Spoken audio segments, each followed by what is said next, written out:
जय हिंद साथियों, स्वागत है आपको हमारे चैनल पीसी इस दर्पण पे। देख रहे हैं रुक्मणी पब्लिकेशन बिहार विद्यालय परीक्षा समिति डीएलएड संयुक्त प्रवेश परीक्षा 2025 के लिए अति महत्वपूर्ण यह सेशन जो डेली वाइज पे हम लोग लगाते हैं। क्वेश्चंस बैंक है। अभी तक हम लोगों ने कितने सेशन कर लिए हैं? तो 22 कर लिए हैं। आज जो करने वाले हैं वो सेट नंबर कैमा है, तो हम लोग का सेट नंबर 23 है जो 10/4/2024 के सेकेंड शिफ्ट में पूछे गए हैं। चलिए हम लोग इस सेशन को स्टार्ट करते हैं। दोस्तों, आप हमारे चैनल पर नए हैं तो सब्सक्राइब कर लीजिएगा ताकि नेक्स्ट वाली वीडियो सबसे पहले आप तक पहुंचेंगी। देखिए, previous year solve paper of Bihar DElEd entrance exam set number 23 10/4/2024 के सेकेंड शिफ्ट में पूछे गए क्वेश्चंस पार्ट 1 जनरल हिंदी का आता है। देखिए, जनरल हिंदी में क्वेश्चंस क्या पूछे गए थे।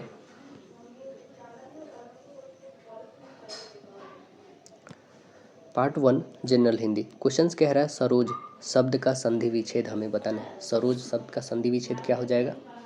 तो देखिए, सरोज शब्द का संधि विच्छेद जो होगा ना, वह क्या होगा? वह होगा सरह जोर ज होगा, सरोज। ऑप्शंस कौन से दिख रहे हैं? तो right answer option number C बताइएगा, है ना। क्या हो जाएंगे? और इसमें कौन सी संधि है? विसर्ग संधि है। आगे देखिए, कह रहा है पुत्र पुत्री में कौन सा समास है? पुत्र पुत्री में समास बताइए कौन है? पुत्र और पुत्री भी बोल सकते हैं, तो आंसर बताएंगे द्वंद्व समास है। ग्रामगत में कौन सा समास है? ग्रामगत में कौन सा समास है बताइए? तो ग्रामगत में समास आप बताएंगे तत्पुरुष समास है। कौन है? तत्पुरुष समास। आंसर बी बताएंगे। तत्पुरुष समास की परिभाषा पता है क्या होता है? जिस पद में दूसरा पद प्रधान हो वहाँ तत्पुरुष समास होता है। ग्रामगत शब्द में दूसरा पद प्रधान है, इसलिए इसमें तत्पुरुष समास है। आइए गद्यांश को पढ़ते हैं और देखते हैं क्या इसे बना हो क्वेश्चन। देखिए, कह रहा है कि गद्यांश पढ़ना है। भारत माता को हम नमन करते हैं। उत्तर में हिमालय इसकी प्रहरी है, दक्षिण में हिंद महासागर इसके चरण पकड़ता है, पश्चिम में कच्छ की खाड़ी और पूरब में बांग्लादेश है। गंगा, यमुना, नर्मदा, ताप्ती, कृष्णा, गोदावरी, ब्रह्मपुत्र आदि नदियाँ भारत की मैदानी क्षेत्रों की शोभा बढ़ाती हैं। खेतों में लहराती फसलें और बागों में पके फलों की बहार भारत माता का उपहार है। प्रत्येक धर्म का व्यक्ति भारत माता का सपूत है, सबकी प्रिय है भारत माता। क्वेश्चन हम लोग से पूछा गया है कि भारत माता के पूरब में क्या है? तो देखेंगे यहाँ पे क्या कह रहा है? पूरब में क्या है? बांग्लादेश है। तो आंसर्स क्या बताएंगे? Option number C. देखिए आगे कह रहा है कि शाबाश, तुमने बहुत अच्छा काम किया। इस वाक्य में कौन सा भाव प्रकट होता है? बताइए कौन सा भाव प्रकट होता है? प्रोत्साहन या प्रशंसा की, संवेदन की, संबोधन की, चेतावनी की? तो आंसर बताएंगे प्रोत्साहन या प्रशंसा की। आंसर ए बताएंगे। एकॉर्ड के लिए सही परिभाषिक शब्द क्या है? एकॉर्ड मतलब क्या होता है? इसका मतलब होता है अनुकूल होना। तो आंसर्स क्या बता देंगे? ऑप्शन नंबर ए कर बताएंगे, अनुकूल होना। निम्नलिखित में से जो ये काले शब्द यहाँ पे दिया गया दोस्तों, ये जो लाल शब्द में है कौन सा कारक है? क्या है क्वेश्चन हम लोग का? वह कमल से लिखता है। किससे लिखता है? वह कलम से लिखता है। तो ये वह कलम से लिखता है, हमें बताना है क्या है इसमें। इसमें आप बताइएगा ना, इसमें करण कारक है। कौन कारक है? करण कारक है। किससे लिखता है? तो कलम से लिखता है ना। आगे देखिएगा से यहाँ पे है अमृत का पर्यायवाची क्या होगा? अमृत का पर्यायवाची क्या होगा? अमृत का पर्यायवाची आप बताइएगा अमीय होगा। क्या होगा? अमीय पर्यायवाची होगा। और भी इसका होगा, सुधा भी होगा, सोम होगा, पीयूष होगा, सुरभोग होगा, है ना। देखिए, कांटा निकालना मुहावरे का अर्थ क्या होगा? बाधा उत्पन्न होना, मायूस होना, बाधा दूर होना, कांटा चुभना। क्या होगा? तो आंसर बताएंगे बाधा दूर होना। ऑप्शन डी करके बताएंगे। देखिए, कह रहा है इनमें से कौन सा वाक्य अशुद्ध है? कौन सा वाक्य अशुद्ध है? आइए देख लेते हैं। कह रहा है क्या कि यह हमारा घर है। दूसरा है हाथी बहुत मोटी है। तीसरा है गोपाल ने नया कपड़ा खरीदा। चौथा है राजू की माँ बहुत दुखी है।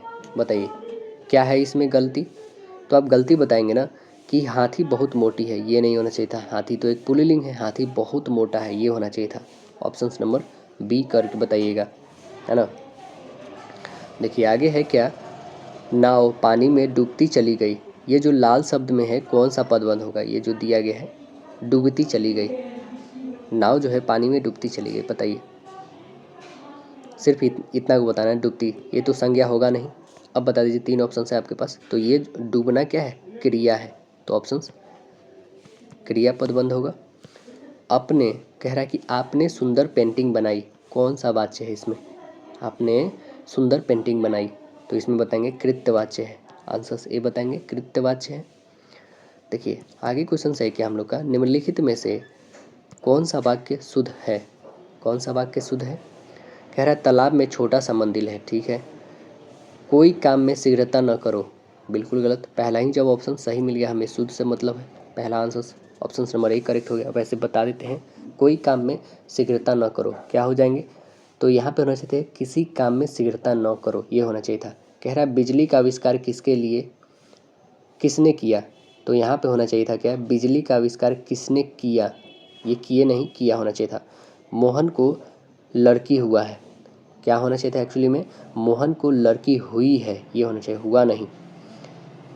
आगे देखेंगे शब्द की तीसरी शक्ति कौन सी है? शब्द 3 प्रकार के होते हैं शब्द शक्ति, वो कौन कौन से हैं? अभिधा, लक्षणा, व्यंजना। तो हमें बताना है तीसरी कौन सी है। कौन सी है? तो आप बताएंगे व्यंजना, ऑप्शन बी। देखिए कह रहा है क्या, व्यंजना भेद के अंतर्गत क्या आता है? व्यंजना भेद के अंतर्गत क्या आता है? अलंकार, अभिधा, रस, शाब्दी व्यंजना। तो आंसर बताएंगे शाब्दी व्यंजना आता है। आंसर डी करेक्ट होगा। कह रहा है कि कनक कनक ते शौगुनी मदकता मदकता अधिकाय वा खाए बैराय न पाए बैराय। उपयुक्त पंक्ति में हमें अलंकार बताना है, कौन सा अलंकार है? तो आंसर बताएंगे यमक अलंकार, ऑप्शन बी होंगे। आगे क्वेश्चन कह रहा है लघु सुरधनु से पंख पसारे पंक्ति में कौन सी अलंकार है? कौन सी अलंकार है? उपमा अलंकार है। पायो जी मैंने राम रतन धन पायो में अलंकार बताइए। इसमें है रूपक अलंकार, कौन है? रूपक।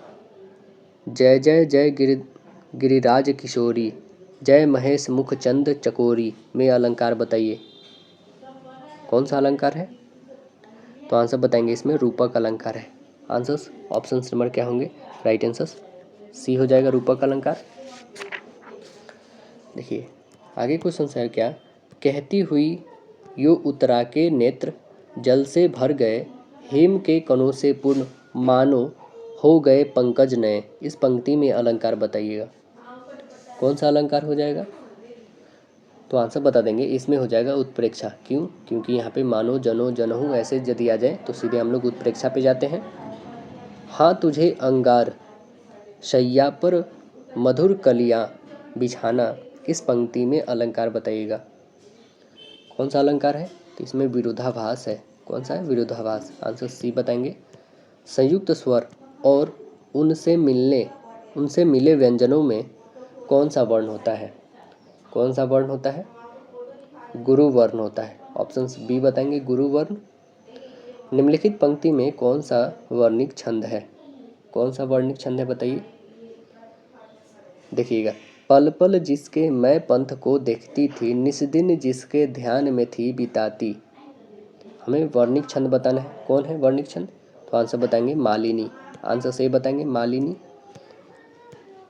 देखिए, चारू चंद्र की चंचल किरणें खेल रही थी जलथल में, स्वच्छ चांदनी बिछी हुई है अवनी और अंबरतल में। उपयुक्त पंक्ति में काव्य गुण बताइए, कौन सा है वह काव्य गुण? तो आंसर बताएंगे प्रसाद गुण है इसमें, आंसर ये बताइएगा। कह रहा है कि वीर को कैसा हो वीरों का कैसा हो वसंत, उपयुक्त पंक्ति में रस की प्रधानता बताइए, इसमें कौन सी रस है बताएंगे?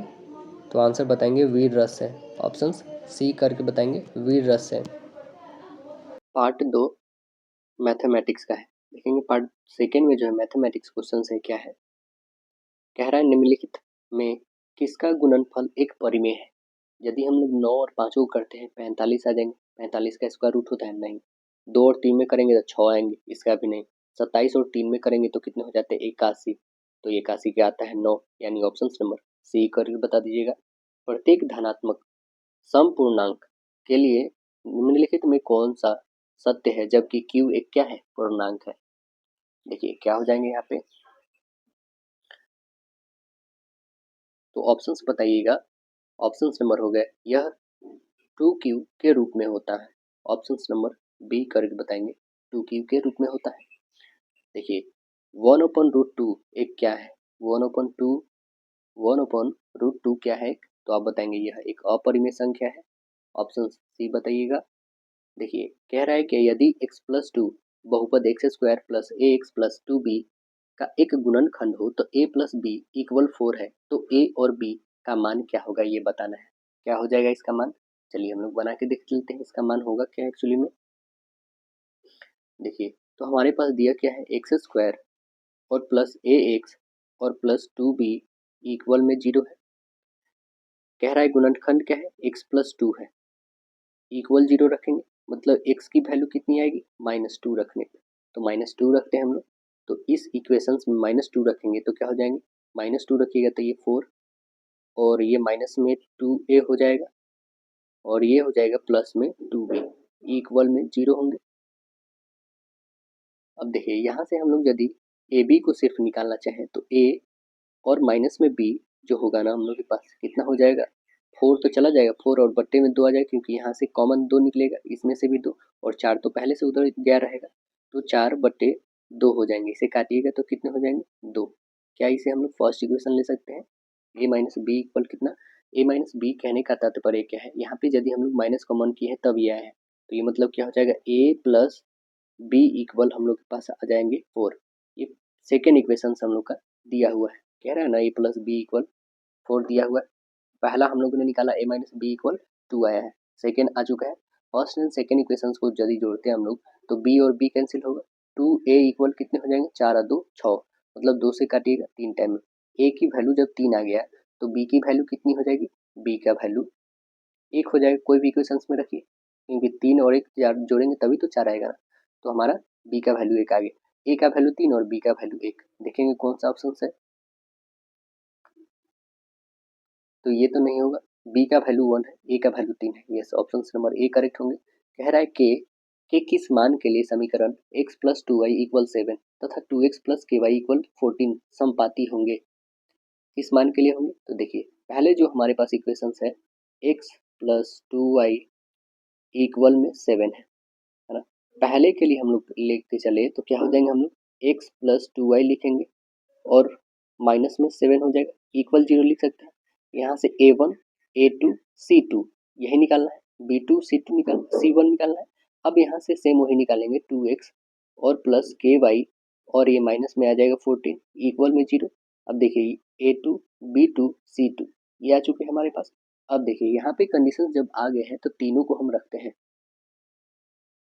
a2 b2 c2 को, तो देखेंगे a1 upon a2 equal b1 upon b2 equal c1 upon c2। पहले तो इक्वल रख के देखते हैं, यदि इक्वल आएंगे तो ठीक है, नहीं आए तो अनइक्वल करेंगे। a1 की वैल्यू कितनी है, यहाँ पे रखेंगे हम लोग a1 की वैल्यू 1, a2 की वैल्यू 2 इक्वल b1 की वैल्यू 2 और इसकी वैल्यू k है, c1 की वैल्यू -7 और c2 की -14। ये माइनस माइनस कैंसिल होगी, 7 1/2। अब देख रहे हैं ना, इधर भी 1/2 इधर भी 1/2, बस ये मिड में हमारा k आया 2/k। कोई भी इससे मन करे तो इसे इक्वालिटी में रखिए, इससे मन करे तो इससे में इक्वालिटी रख के आप बना सकते हैं। तो k की वैल्यू क्या हो जाएगी, k इक्वल रखेंगे तो हम लोग के पास आ जाएगी 4। k इक्वल कितनी आ गई, 4 आ गया है, तो बस हमें k की वैल्यू बतानी थी। तो देखिए 4 है क्या, यस ऑप्शन नंबर है आपके पास, राइट आंसर बी करेक्ट बताइएगा। देखिए आगे क्वेश्चन कह रहा है यदि किसी बहुपद का एक गुणनखंड x प्लस 4 हो तो उस बहुपद का एक शून्य क्या होगा। तो देखिए x प्लस 4 कह रहा है, x प्लस 4 इक्वल 0, मतलब x इक्वल क्या बताएंगे, माइनस में 4। ऑप्शन नंबर क्या है, बी करेक्ट बताइएगा। कह रहा है n प्रेक्षणों का माध्य 12 तथा उन प्रेक्षणों का योग 132, तो n का मान हमें ज्ञात करना है कि क्या होगा। n प्रेक्षणों का माध्य कितना है, 12 है। देखिए n प्रेक्षणों का माध्य 12 है, n प्रेक्षणों का योग 132, मान दिया है 12, योग दिया है 132। अब लिखेंगे क्या है, 132 जो योग होता है बट्टे में n इक्वल रखेंगे 12, तो ये हो जाएगा कितना, 132 इक्वल में हो जाएगा 12n, 12 से काटेंगे 12 एकम 12, 12 एकम 12, यानी n की वैल्यू जो आ गई वो कितना आ गया, 11। हमें n की वैल्यू बतानी थी, तो ऑप्शन नंबर कौन से बन जाएंगे, राइट आंसर सी करेक्ट बताइएगा 11। देखिए आगे कह रहा है निम्नलिखित में से कौन शांत दशमलव में परिवर्तनशील है। कौन है शांत दशमलव में परिवर्तनशील, तो आइए देख लेते हैं हम लोग। 7 तो बिल्कुल नहीं होगा, इसको तो काट ही दीजिए, है ना। आगे देखेंगे ये 8, 15 और 22, 22 भी नहीं होगा, है ना। ये 15 या तो 8 वाला हो सकता है, तो आइए इसको हम लोग देख लेते हैं। 8 को कैसे हम लोग लिखेंगे, तो 8 को क्या हम लोग 2 का क्यूब लिख सकते हैं। 15 को कैसे लिखेंगे, 3 गुने 5 लिखेंगे, इतना लिख सकते हैं हम लोग। तो देखिए ये तो अशांत आएगा, ये भी 3 और 5 का है तो ये तो अशांत आएगा। 2 का क्यूब है तो ये तो शांत हो जाएगा, ठीक है। कैसे, तो देखेंगे 2 का क्यूब है और टोटल हो कितना रहा है, तो 33 अपॉन में हो जाएगा 2 के क्यूब।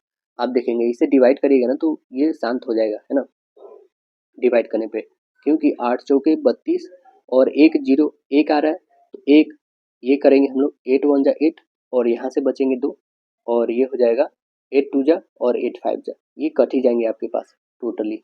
तो इस कारण ऑप्शन नंबर हम लोग का बी करेक्ट आएंगे। द्विघात समीकरण एक्स स्क्वायर प्लस ए एक्स प्लस बी इक्वल 0 है, मूल्य ए तथा बी हो तो ए प्लस बी का वैल्यू कितने हो जाएंगे ये बताने हैं। तो चलिए हम लोग यहाँ पे बना के देख लेते हैं क्या होगा। क्या है, एक्स स्क्वायर प्लस ए एक्स और प्लस बी इक्वल 0 है। अब देखिए यहाँ पे कह रहा है क्या हमें, अल्फा प्लस बीटा क्या होता है, तो माइनस बी बाई ए लिखते हैं ना। माइनस बी बाई ए वो क्या है, माइनस बी में आप देखेंगे तो ए है, तो माइनस ए अपन ए कितना है, तो 1 है आपके पास, मतलब माइनस ए सीधे बोल सकते हैं आप, ठीक है। आगे देखिएगा, आगे हम लोग यहाँ पे लिखेंगे क्या कि अल्फा प्लस बीटा, जो हम लोग बीटा यहाँ वैल्यू यदि रखेंगे तो माइनस में अल्फा इक्वल कितना हो जाएगा, माइनस में 2 अल्फा होंगे, ठीक। इसे फर्स्ट इक्वेशन रख लीजिए। अब सेकंड में कह रहा है कि यदि इसका गुणनखंड अल्फा इंटू बीटा करते हैं तो क्या होता है, सी बाई ए होता है। सी कितनी है, तो बी और बट्टे 1, मतलब सीधे हम बता सकते हैं क्या कि अल्फा इक्वल क्या लिखेंगे, बी ओपन बी, इसे काटिएगा तो कितने हो जाएंगे 1। इसे सेकेंड इक्वेशन रख लीजिए। अब देखिए फर्स्ट एंड सेकेंड इक्वेशन से हम लोग यदि निकालेंगे तो क्या हो जाएगा, ए प्लस बी इक्वल में 1 माइनस 2a लिखेंगे ना, तो इसे कैसे लिखेंगे, 1 माइनस 2 और इंटू 1, एक में से माइनस 2 घटाइएगा तो माइनस 1 आएगा, मतलब हमारा जो आंसर आएगा माइनस में 1। देखिए है क्या, yes option number right answer D है करेक्ट। कह रहा है 1025 के ऋण 2 बराबर वार्षिक किस्तों में चुकानी है, यदि चक्रवृद्धि ब्याज की दर 5% वार्षिक हो तो प्रत्येक किस्त का मान कितना होगा। कितना हो जाएगा प्रत्येक किस्त का मान, देखिए किस्त वाले हर एक शिफ्ट में रह रहे हैं दोस्तों, बहुत ही इंपॉर्टेंट है। देखिए क्रय मूल्य हमारा दिया हुआ है कितना, 1025, क्रय की टाइम भी दिया हुआ हमारा कितना, 2 साल, रेट दिया हुआ 5%, है ना। तो हम किस्त मान लेते हैं क्या है, तो हमारा किस्त जो है एक्स मान लेते हैं। अब देखिए किस्त के लिए क्या लिखेंगे, 1025 तो दिया हुआ है, इक्वल में लिखेंगे एक्स जो हमारा किस्त है, अपॉन में लिखेंगे 1 प्लस आर अपॉन 100 प्लस लिखेंगे X upon 1 plus R upon 100 के पावर स्क्वायर होंगे, क्योंकि 2 सालों के लिए बता रहा है। अब लिखेंगे 1025 इक्वल एक्स, तो एक से रह जाएगा, इधर करेंगे तो 1 प्लस आर की वैल्यू है 5 बट्टे में 100 प्लस ये एक्स रहेंगे और ये हो जाएगा 1 प्लस आर की वैल्यू है 5 बट्टे 100। अब देखिए ये स्क्वायर में रहेंगे, 5 से काटेंगे तो 20 टाइम में, 20 और 1 21 हो जाएगा, इसे भी काटेंगे तो 20 टाइम में, 5 से कटेगा ना, तो हम लोग लिखेंगे क्या इसके, देखिए यहाँ पे इरेज करते हैं, इसे लिखेंगे हम लोग 1025, ये हो जाएगा एक्स गुन्ने 20 बट्टे 21 हो जाएगा, और ये हो जाएगा आपके पास एक्स गुन्ने 400, क्योंकि 20 का होल स्क्वायर और 21 का होल स्क्वायर 441। अब देखिए 1025 बराबर 420 एक्स प्लस 400 एक्स होगा, बट्टे में कितना हो जाएगा 441, क्रॉस मल्टीपल कर देंगे तो कितना हो जाएगा 1025 और गुन्ने 441, और इधर ऐड कर देंगे तो हम लोग के पास हो जाएंगे 820 एक्स, ये गुना में आ जाएगा, डिवाइड में आ जाएगा, डिवाइड में कर दीजिए, यहाँ से हटा के यहाँ पे लिख दीजिए 820, काटिए इसको, तो अब काटेंगे डेसिमल में आएगा 551.25, देखिए है क्या 551.25, yes option number B correct है आपके। एक व्यापारी किसी वस्तु का विक्रय मूल्य क्रय मूल्य से 10% अधिक अंकित करता है, बेचते समय वह कुछ डिस्काउंट दे देता है, उसे 1% की हानि होती है, तो उसने प्रतिशत बट्टा कितना दिया है ये बताना है। चलिए बना के देखते हैं। मान लेते हैं हमारा कॉस्ट प्राइस कितना है, 100 रुपये के खरीदे थे, मार्क कितना कर दिया है, तो कह रहा है 10% ज़्यादा, मतलब 110 कर दिए मार्क, और बेच कितना दिए, 1% हानि पे, खरीदे थे 100 में 1% हानि कर देंगे, मतलब 99 में बेच दिए। अब देखिए जो डिस्काउंट होगा ना वो निकालेंगे कैसे, डिस्काउंट बराबर बताएंगे कि M P minus S P, और बट्टे में लिखेंगे एम पी इंटू 100, मतलब मार्क प्राइस। मार्क प्राइस कितना है 110, 110 में से हम लोग हटा देंगे 99 और बट्टे में 110 लिखेंगे, 1900 होगा, तो एक जीरो से एक जीरो कटेगा, 110 में से 99 हटाइएगा तो कितने हो जाएंगे 11, है ना, और बट्टे में 11 गुने 100 10 हो जाएंगे, तो ये 11 से 11 कैंसिल हो गए, तो कितने बच गए हमारे 10%। तो आंसर क्या बता देंगे, ऑप्शन नंबर ए बताइएगा। देखिए आगे क्वेश्चन कह रहा है क्या कि बिंदु दिया हुआ हम लोग के पास दो बिंदु है, दोनों अवस्थित है, एक्स पे है वाई पे है, एक्स अक्ष की ओर है, एक्स अक्ष के दोनों ओर है, बताइएगा कैसे स्थित है। तो देखिए यहाँ पे हम लोग कैसे बता देंगे, ये जब हम लोग देखेंगे पहला क्या है 3 और 4, देखिए यहाँ पे हम लोग बनाते हैं, ओरिजिन है ये एक्स डैश, ये वाई डैश, पहला क्या है 3 और 2, तो 3 तो इधर होगा और 2 इधर होगा, ठीक है, मतलब यहाँ पे आएगा 3 2। अब देखिए दूसरा है माइनस में 3 यहाँ पे होगा और 2 यहाँ पे होगा। अब देखिए ये कैसा हो रहा है, तो ये ऐसे हो रहा है, तो इसे क्या बोलेंगे हम लोग, ये एक्स के पैरेलल तो हो गया, बट ये कहाँ पे है, तो ये बता देंगे हम लोग एक्स अक्ष के एक ओर है ना। ऑप्शन नंबर क्या बताएंगे, ऑप्शन सी करेक्ट होंगे।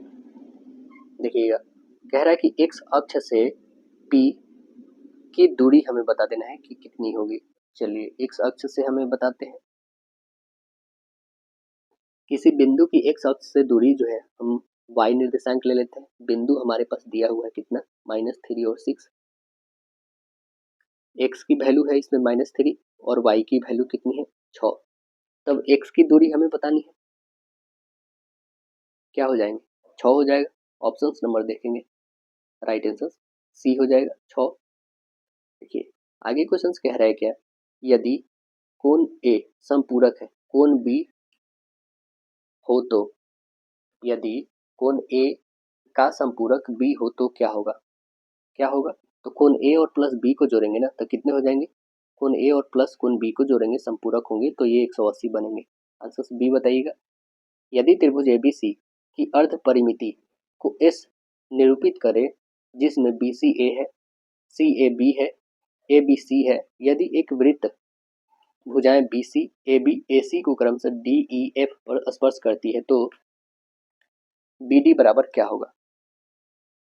देखिए BD बराबर क्या लिखेंगे, पहले तो यहाँ एक त्रिभुज बनाते हैं हम लोग, इसके अंदर एक वृत्त जो तीनों भुजाओं को स्पर्श करती हुई सभी के E F और D पे स्पर्श करती है, ये नाम है B C और A है, यहाँ से यहाँ तक की दूरी Z है, ये दूरी X है, इसका X है, ये Y और यहाँ से Y और ये Z है, ये टोटल दूरी जो है A है, ये टोटल दूरी B है और ये टोटल दूरी C है। तो परिमाप यदि निकालेंगे हम लोग तो क्या होता है, A B plus B C plus C A B का वैल्यू कितना है A plus B plus C upon 2 हो जाएगा अर्ध परिमाप। जब अर्ध परिमाप इतना आ गया हम लोग के पास तो कितना कितना दिया हुआ Z plus X plus Y plus Z, मतलब हम लोग सीधे लिखेंगे यहाँ पे क्या, देखिए सभी को इंक्लूड कर लेंगे तो X plus Y plus Z plus X plus Z upon में 2 रहेगा इक्वल में एस, ये लिखेंगे तो s इक्वल हो जाएंगे हम लोग के पास x plus Y plus Z, X equal लिखेंगे हम लोग s minus Y plus Z लिखेंगे, तो आप लिखेंगे क्या कि ये जो बी डी होगा वो होगा s माइनस बी होगा, क्या होगा s माइनस बी। देखिए ऑप्शन नंबर कौन है s माइनस बी, तो ऑप्शंस बताएंगे राइट आंसर बी करेक्ट होंगे। देखिए आगे कह रहा है क्या, वृत्त की कोई स्पर्श रेखा इसे डैश बिंदु पर प्रतिच्छेद करती है, एक ही बिंदु पे प्रतिच्छेद करेगी। ये वृत्त है, यहाँ से एक ही बिंदु है ना, तो ऑप्शन नंबर सी कर बताइएगा। देखिए, यदि एक आयत के प्रत्येक आयाम में 100% की वृद्धि की जाती है तो इसके क्षेत्रफल में वृद्धि कितनी होगी, कितना हो जाएगा क्षेत्रफल में वृद्धि। देखिएगा 100% कह रहा है ना, 100% कहने का मतलब है 100/100 काटेंगे तो मतलब 1/1। अब देखिए, पहली लंबाई जो थी हमारा 1 था, नया वाला 2 हो गया, दूसरी जो पहली लंबाई 1 थी अब 2 हो गया, तो इसका एल बी निकालेंगे तो 1 हो जाएगा, इसका एल बी निकालेंगे तो 4 हो जाएगा। अब खुद देखिए ये कितना बढ़ा हुआ है, तो 3 बढ़ा हुआ, किससे बढ़ा हुआ, 1 से और गुने 100, मतलब 3 और गुने 100 करेंगे 300% इंक्रीज होती है। ऑप्शन नंबर क्या बताएंगे, तो राइट आंसर ऑप्शन नंबर सी।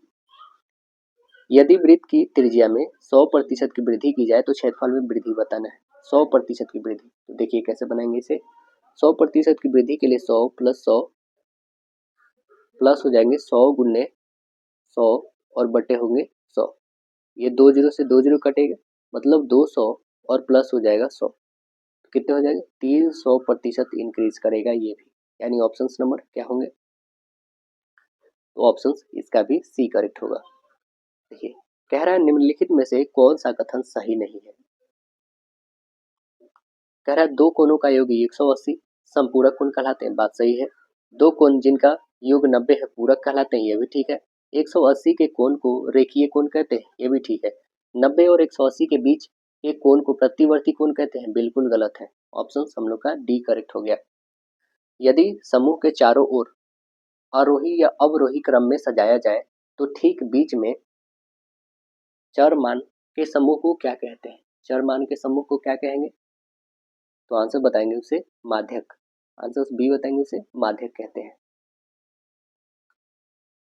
आरोही क्रम सजाए हुए है, इसका माध्यक 10 है तो x का वैल्यू बताना है क्या हो जाएगा। तो देखिए पहले तो काउंट करेंगे कितने, 1 2 3 4 5 6 7 8, टोटल 8 संख्या है, 8 एक सम संख्या है, मतलब n/2 हो जाएंगे, और प्लस में लिखेंगे n/2 और प्लस में 1 वह पद, अपन में 2 लिखेंगे। तो अब देखेंगे चौथा और प्लस पांचवा पद का आधा, चौथा कौन सा है, तो 3 एक, चौथा पद x है, पांचवा पद x + 2 है, तो आधा तो लिखेंगे हम लोग, और इसका माध्य भी दिया हुआ माध्य 10, तो लिखेंगे x + 2/2 इक्वल लिखेंगे हम लोग 10 दिया हुआ है, क्रॉस मल्टीपल 20 हो जाएंगे, तो ये 2x इक्वल हो जाएगा 20 में से 2 घटाएगा 18 और 2 से कटेंगे 9, मतलब x की वैल्यू 9 कैसे होंगे, तो ये दोनों को जोड़ेंगे 2x हो जाएंगे और इसे गुना करेंगे तो 20, और 20 में से ये 2 जाके घटेगा तब तो 18 होंगे, 18 को 2 से डिवाइड करेंगे तो कितने हो जाएंगे, ऑप्शन नंबर ए 9 हो जाएंगे। देखिएगा कह रहा है कि 40 मानों का समानांतर माध्य 65 है, यदि इन 40 मानों में से प्रत्येक में 5 की वृद्धि की जाए तो नए मान का समानांतर माध्य क्या होगा, क्या हो जाएगा समानांतर माध्य, 40 मानों का समानांतर माध्य 65 है, प्रत्येक मान में 5 की वृद्धि कर दी जाती है, तो 65 और प्लस 5 मतलब 70 कर दी जाती है, तो ऑप्शन नंबर बी करके बता दीजिएगा। देखिए कह रहा है क्या, सेक के power 4 minus sec square theta की वैल्यू कितनी हो जाएगी। तो देखिए यहाँ पे हम लोग ऐसे लिख सकते हैं क्या, सेक स्क्वायर इंटू लिख सकते हैं हम लोग सेक स्क्वायर माइनस में 1 लिख सकते हैं, क्योंकि सेक स्क्वायर यदि कॉमन करते हैं तो सेक स्क्वायर बचेगा, यहाँ पे तो 1 ही बचेगा ना। अब देखिए यहाँ पे लिखेंगे सेक स्क्वायर और इंटू ये हो जाएगा tan स्क्वायर होगा ना, तो देखेंगे सेक स्क्वायर और इंटू tan स्क्वायर तो है ऑप्शन में, राइट आंसर ए बन गया। देखिए आगे कह रहा है क्या कि cos square 23 minus sine square 67 कितना के बराबर होगा, तो कितने के बराबर हो जाएंगे, इसे हम लोग लिखेंगे cos स्क्वायर 90 माइनस 67 माइनस लिखेंगे साइन स्क्वायर 67। अब देखिए ये हो जाएगा आपके पास साइन स्क्वायर 67 और माइनस में साइन 67, तो यहाँ पे हम लोग देखेंगे ये प्लस में ये माइनस में कटेगा 0, यानी ऑप्शन नंबर ए करेक्ट बताएंगे।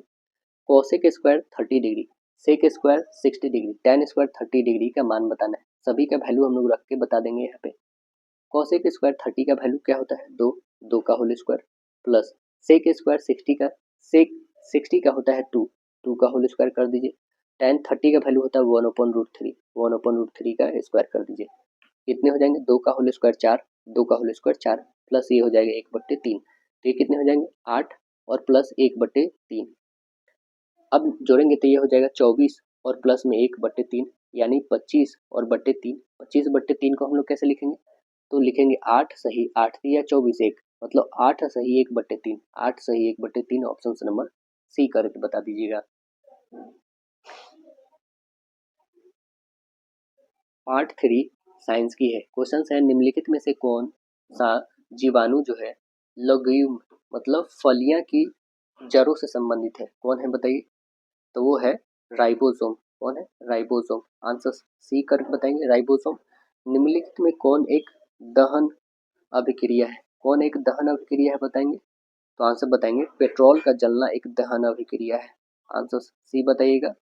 हाइलोजन किस वर्ग का सदस्य है, हाइलोजन किस वर्ग का सदस्य है, तो हाइलोजन वर्ग 17 का सदस्य है। आंसर ए बताइएगा। आगे क्वेश्चन है क्या हम लोग का, दाब का मात्रक बता दीजिए क्या होगा, ये तो बहुत आसानी से आप बताएंगे। दाब का मात्रक क्या है, पास्कल। सभी कैसेरुकियों की एक सामान्य विशेषता होती है, और वो क्या विशेषता है बताइए, तो वो विशेषता है खोपड़ी होती है सभी में। आंसर ए करके बता देंगे।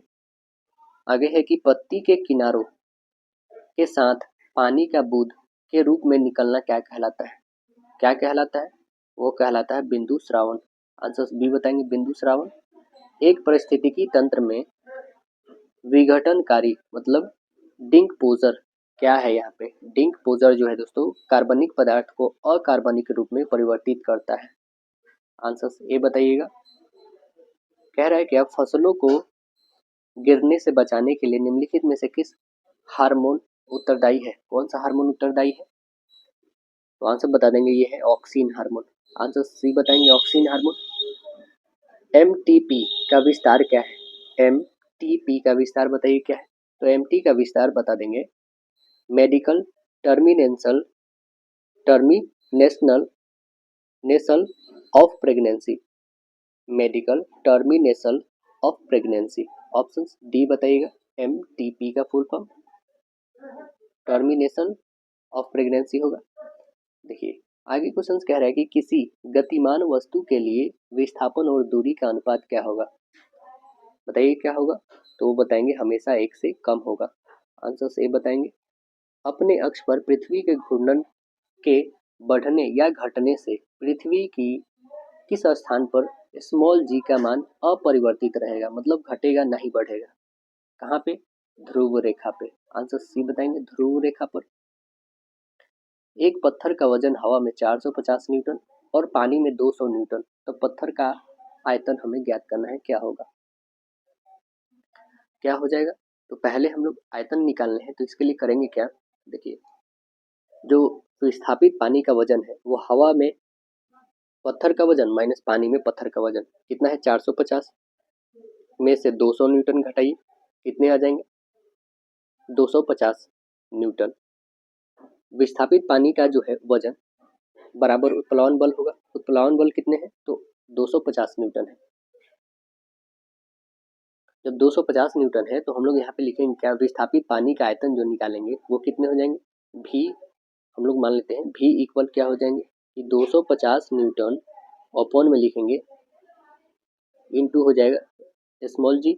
अब पत्थर का आयतन निकालिएगा तो यही ना रहेंगे, तो हम लोग लिखेंगे 250 बट्टे में हो जाएंगे इसका वैल्यू 1000 इंटू 9.8 जी का वैल्यू।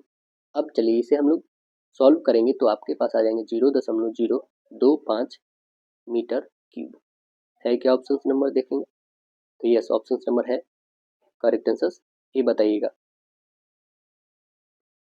देखिए आगे क्वेश्चन कह रहा है कि जब कोई पिंड कंपन करता है तो यह आसपास की हवा को संपीड़ित करता है और एक उच्च घनत्व क्षेत्र बनाता है, जिसे किस रूप में जानते हैं हम लोग, बताइए किस रूप में जानते हैं, जिसे हम लोग जानते हैं संपीड़न के रूप में।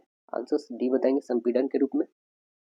ज्वारीय ऊर्जा किस प्रकार का संसाधन है, किस प्रकार का संसाधन है, नवीकरणीय है, कैसा है, नवीकरणीय है। आंसर ए बताएंगे नवीकरणीय है। आगे क्वेश्चन है क्या कि खाद्य श्रृंखला में प्रत्येक पोषी स्तर पर डीडीटी की मात्रा क्या हो जाती है, DDT की मात्रा कम हो जाती है, वैसे ही रहती है, बढ़ती है, परिवर्तित रहती है। तो आंसर बताएंगे बढ़ती है। ऑप्शन सी बता दीजिए, करेक्ट आंसर सी हो जाएगा। भारत का पहला तेल शोधक कारखाना कहाँ पर लगाया गया था? कहाँ पर लगाया गया था? डिगबोई में। आंसर बी बताएंगे, डिगबोई में लगाया गया था। भारत में पहला तेल उत्पादन असम राज्य के डिगबोई शहर में कब 1889 में लगाया गया था? इनमें से कौन नवीकरणीय ऊर्जा का स्रोत है? कौन है नवीकरणीय ऊर्जा का स्रोत? बताइएगा। तो आंसर बता देंगे, इसमें नवीकरणीय ऊर्जा का स्रोत सूर्य का प्रकाश। ऑप्शन डी बताएंगे। किसी बल्ब से 220 वोल्ट पर 2 एम्पियर की धारा प्रवाहित होती है तो फिलामेंट का प्रतिरोध कितना होगा? कितना हो जाएगा प्रतिरोध?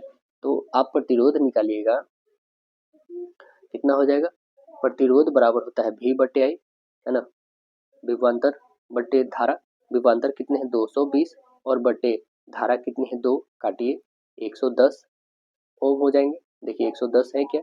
यस, ऑप्शन नंबर आपके सी करेक्ट है, 110 ओम। देखिए आगे कह रहा है क्या? प्रतिवर्ती धारा AC की आवृत्ति क्या है? इसकी आवृत्ति क्या है? तो इसकी आवृत्ति है 50 हर्ट्ज। AC आवृत्ति की कितनी है? 50 हर्ट्ज है। ऑप्शन डी बताइएगा। नेत्र में प्रवेश करने वाली प्रकाश किरणें का अधिकांश अपवर्तन कहाँ पर होता है?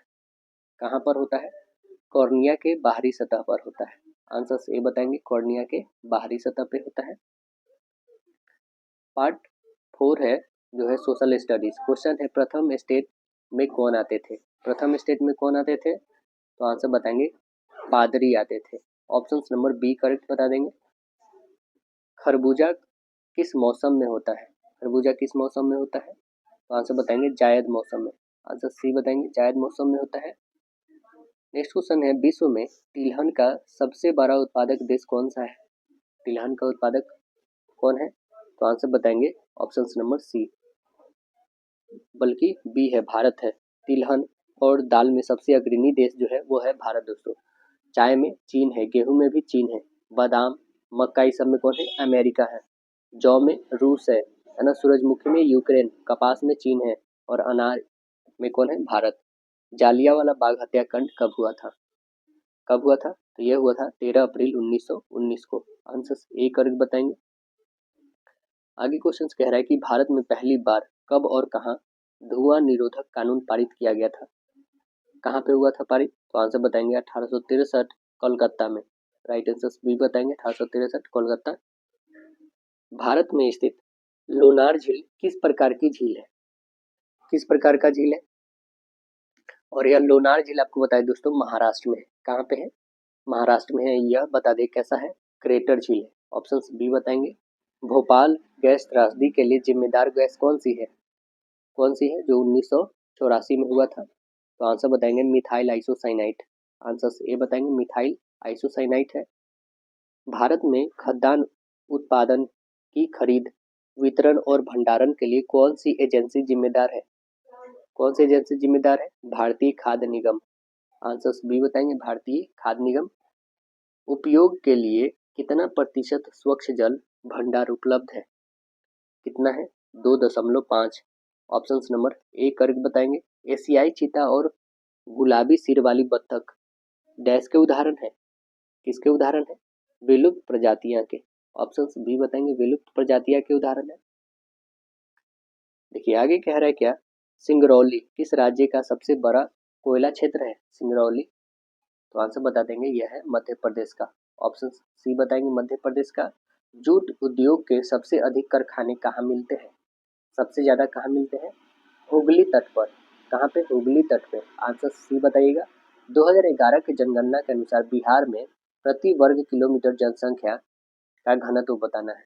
कितना है बताइए? तो आंसर बता देंगे वो है आपका सबसे ज्यादा 1106 व्यक्ति पर kilometre square. Option number D correct बताइएगा। गरीबी हटाओ का नारा कब दिया गया था? गरीबी हटाओ का नारा 1971 में। आंसर ए बताएंगे, 1971 में दिया गया था गरीबी हटाओ का नारा। इंदिरा गांधी ने दिया था आम चुनाव में। पंचायती राज का वर्णन संविधान के किस अनुच्छेद में किया गया है? पंचायती राज किस अनुच्छेद में है? पंचायती राज का वर्णन अनुच्छेद 40 में है। आंसर ए बताइएगा। अमेरिका में राज्यसभा को क्या कहा जाता है? अमेरिका में राज्यसभा को कहते हैं सीनेट। आंसर सी बताएंगे, सीनेट कहते हैं। डॉक्टर भीमराव अम्बेडकर ने इस मौलिक अधिकार को संविधान की आत्मा कहा है। इसे कहा है तो संविधान उपचारों के अधिकार को आर्टिकल 32 को बोले हैं। आंसर डी बताएंगे। नीचे दिए गए देश में से किस देश में लोकतंत्र का सबसे अधिक समर्थन प्राप्त है? तो आंसर बताएंगे भारत। आंसर से ए बताएंगे भारत। विविधताओं के बीच सामंजस्य की स्थापना का सबसे अधिक क्षमता किस शासन व्यवस्था में होती है? किस शासन व्यवस्था में होती है? आंसर बताएंगे लोकतंत्र में। आंसर सी बताएंगे। इंग्लैंड में विधि का शासन किसकी देन है? इंग्लैंड में विधि का शासन किसकी देन है? तो आंसर बताएंगे डायसी का है। किसका है? डायसी का है। पार्ट 5 में देखेंगे जनरल इंग्लिश। क्वेश्चन है complete the sentence using appropriate options. The chief guest with his wife dash. Answer बताएंगे has left. Answer has left होगा option A correct. Choose the present indefinite tense from the sentence. क्या है? He had been sleeping. बताइएगा क्या होगा? He had be sleeping. तो answers क्या बताएंगे? आंसर बताएंगे ही स्लीप्स। आंसर्स डी बताइएगा। Select the most appropriate option to change the sentence from direct speech to indirect. क्या हो जाएंगे? She said I am visiting London next weekend. क्या बनाएंगे? She said that dash visiting London the dash. तो answers बनेंगे she said that she was होगा यहाँ पे। She was visiting London the following weekend. Option number हम लोग का सी करेक्ट हो जाएंगे। देखिए आगे क्वेश्चन कह रहा है select the most appropriate option to change the sentence from direct speech. He said I am looking for my keys in my bag. तो बताइए क्या बनेगा? आंसर बनाएंगे he said that he was looking for his keys in his bag। Option number C correct होंगे। Pick out the non finite verbs in a given sentence below। क्या है हमारे पास? he wanted to study medicine। इसमें कौन non finite verbs है? तो answer बता देंगे टू स्टडी इसमें non finite verbs। Option B बताएंगे नॉन फाइनाइट। फिर से बताना है you had better ask permission. बताइए कौन सा है इसमें नॉन फाइनाइट? तो आंसर बताएंगे आस्क इसमें नॉन फाइनाइट है। ऑप्शन सी बताइएगा। A sentence has been given in active voice. Out of 4 alternatives given below, select the one which best expresses the same sentence in a passive voice. I should do it। इसका क्या बनाएंगे passive voice? इसका बनाएंगे कि it should be done by me। it should be done by me। Answer A बताइएगा। कह रहा है क्या? Which one is the symbol of clone? ये तो एक्सक्लामेटरी का है, क्वेश्चन मार्क का है। ये क्लोन का है दोस्तों, और ये तो ब्रैकेट का है। Option number C fill up the blank with the correct options। She gave him her answer dash no। तो आंसर्स बताएंगे क्या होगा? यहाँ पे ऑप्शंस बताएंगे ये यहाँ पे हाइपन बनेगा और यहाँ पे एक्सक्लामेटरी मार्क्स लगेंगे। आंसर्स हम लोग का क्या होंगे? Option number D fill up the blank with the correct options। His eyes are red dash tears। तो आंसर बताएंगे with tears। Option number D correct बताएंगे। Fill up the blank with the correct options। My uncle will stay here dash next Monday।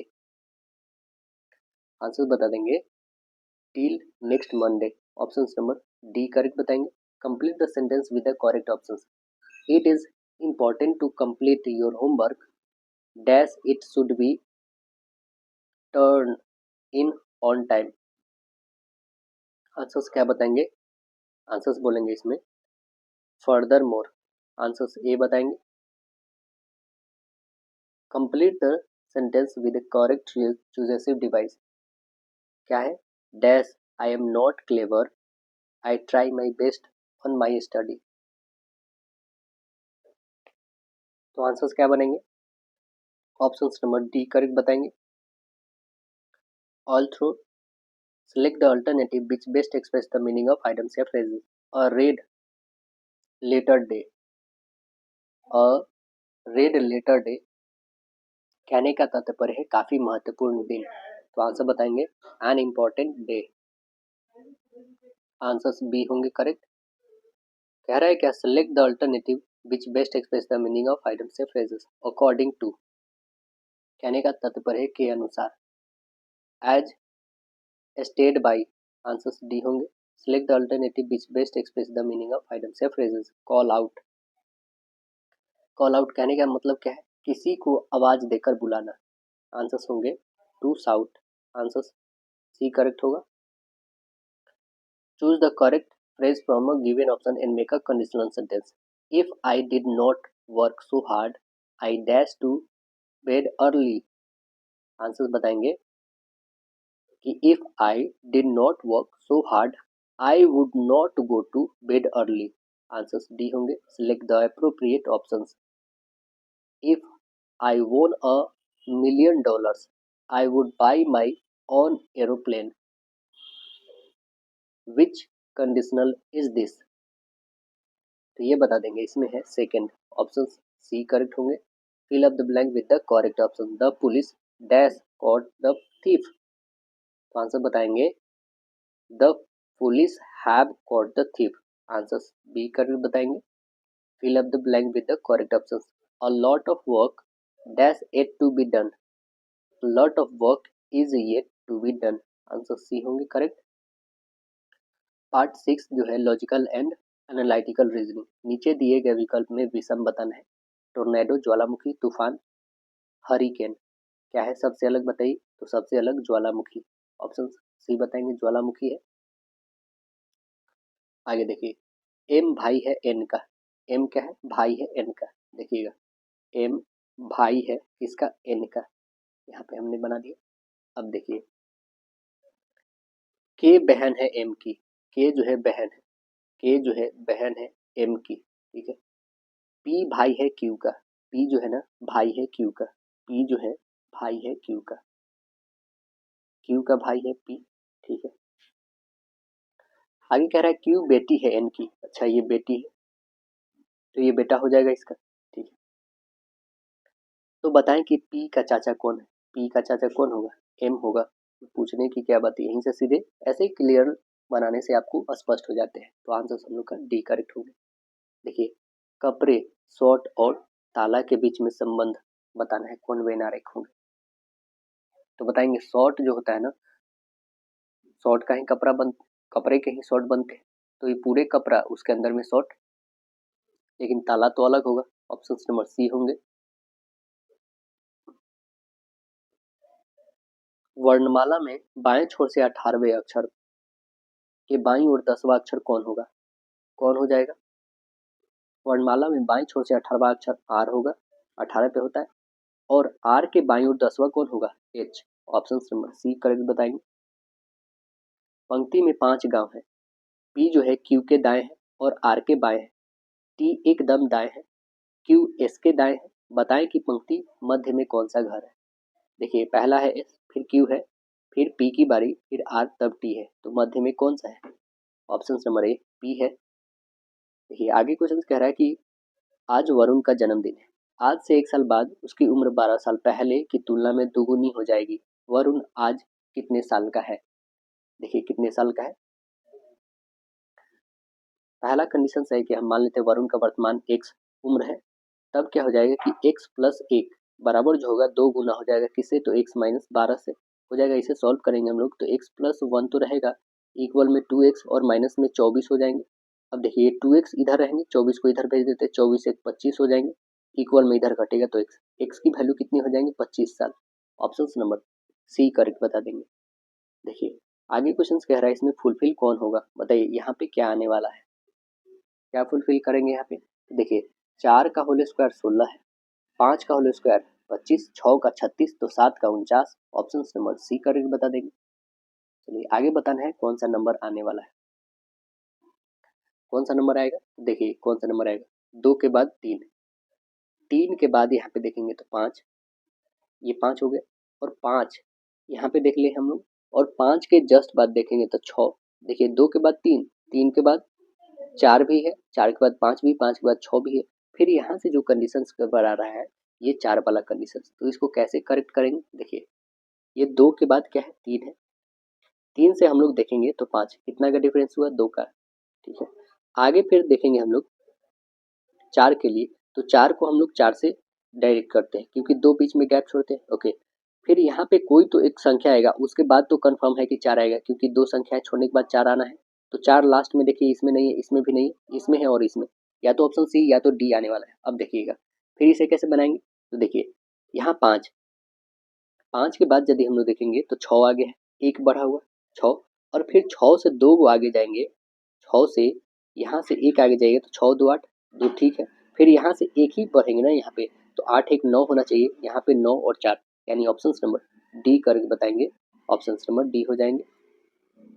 आगे question कह रहा है क्या, इस संख्या के निम्नलिखित क्रम में प्रत्येक एक की गणना करें जिसके ठीक बाद 2 है, यदि 2 के ठीक बाद 3 नहीं है, 3 नहीं ही आता है तो ऐसे कितने एक है, ऐसे कितने एक है, तो आइए इसको काउंट कर लेते हैं। पहला यहीं पे है एक, और भी देख लेते हैं हम लोग, एक यहाँ पे है, और कहाँ पे, तो और यहाँ पे है, और भी है क्या इसमें, यस एक और भी है यहाँ पे 1 2 5 है ना, तो कितने निकले 1 2 3 और एक 4, ऑप्शन नंबर बी करके बताएंगे। देखिए आगे कह रहा है क्या, प्रश्न के लिए निर्देश है, नीचे दिए गए प्रश्न के उत्तर देने के लिए निम्नलिखित जानकारी का ध्यानपूर्वक पढ़ना है हमें। भारतीय सेना के आतंकवाद विरोधी रक्षात्मक पाठ्यक्रम में प्रवेश के लिए निम्नलिखित मानदंड निर्धारित किए गए हैं उम्मीदवार को। पहला कह रहा है न्यूनतम 50% कुल, द्वितीय श्रेणी के साथ विज्ञान विषय BSc के साथ स्नातक उत्तीर्ण होना चाहिए। SC/ST उम्मीदवार के लिए 5% की छूट है, ST/SC के लिए 5% की छूट है। आगे कह रहा है क्या, दूसरा में कंडीशंस कह रहा है कि 1 जनवरी 2003 को या उससे पहले महिलाओं के मामले में 19 वर्ष की आयु और पुरुषों के लिए 20 वर्ष की आयु पूरी कर ली है। तीसरा में कह रहा है कि आवेदन पत्र के साथ 25,000 का भुगतान जमा करें यदि आवेदन ने स्नातक पास किए हो। द्वितीय श्रेणी, हालांकि यदि आवेदन ने स्नातक स्तर पर 75% अधिक अंक प्राप्त किए हैं तो जमा राशि 15,000, यदि 60% से अधिक लेकिन 75 से कम है तो जमा राशि 20,000। यदि उम्मीदवार सेवारत या फिर पूर्व रक्षा स्टाफ सदस्य का पुत्र या पुत्री है तो जमा की राशि योग्यता मानदंड को सामान्य रखते हुए अन्य लोगों के लिए लागू किए गए 50% होगी। डी में कह रहा है कि अनुसूचित जाति या जनजाति के उम्मीदवार के लिए जमा राशि गैर स्टाफ संबंध उम्मीदवार के लिए लागू है और ऊपर वर्णित प्रत्येक स्लैब के लिए अंकों की शर्तें 5% की छूट योग्य है। यदि 5 में कह रहा है यदि उम्मीदवार पूरा करता है ए और बी के मापदंड लेकिन लागू जमा के कम से कम 3/4 का भुगतान कर सकते हैं तो उन्हें अंतिम रूप से भर्ती किया जा सकता है। एफ में कह रहा है यदि कोई उम्मीदवार जो ए और बी मापदंड के तहत पात्र है लागू जमा का कम से कम आधा भुगतान कर सकता है तो मामला कमांडर इन चीफ को जाएगा। आगे जी कंडीशंस कह रहा है जो संदर्भित किया जा सकता है, जो उम्मीदवार इसके तहत पात्र मानदंड ए और बी लेकिन लागू जमा की आधा भी भुगतान नहीं है कर सकते हैं उन्हें स्वीकार नहीं किया जा सकता है। प्रश्न है, एक वास्तुकार के पुत्र मोहित ने BSc 83% अंक के साथ, उनका जन्म 8 दिसंबर 1982 को हुआ था और वे अधिकतम 15,000 रुपये जमा के रूप में है, तो आंसर्स क्या बनेंगे, आंसर्स बनेंगे हम लोग कि उम्मीदवार को अंतिम रूप से भर्ती किया जा सकता है, तो ऑप्शन नंबर बी करेक्ट बनेंगे। तो आशा है दोस्तों वीडियो पसंद आएगा, फिर मिलते हैं नेक्स्ट सेशन में, जब तक के लिए धन्यवाद।